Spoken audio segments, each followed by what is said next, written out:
Tiền đường Mã Lò, diện tích ngang 10, dài 30 mét. Mình có 2 sổ riêng biệt, mỗi sổ là ngang 5 và 30. Pháp lý chuẩn chỉnh, sổ hồng riêng chỉ có 24 tỷ còn thương lượng. Hướng này là mình đi về khu vực Tân Kỳ Tân Quý, cách Tân Kỳ Tân Quý 200 mét.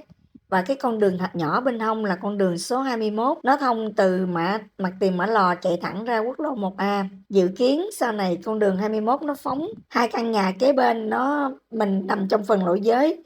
Lúc đó căn nhà mặt tiền của mình nó được là căn hai mặt tiền, và hướng ngược lại này mình đi về Lê Văn Quế và khu Tên Lửa, cách AEON Bình Tân khoảng 10 phút và AEON Tân Phú thì chỉ 5 phút thôi, gần chợ gần trường.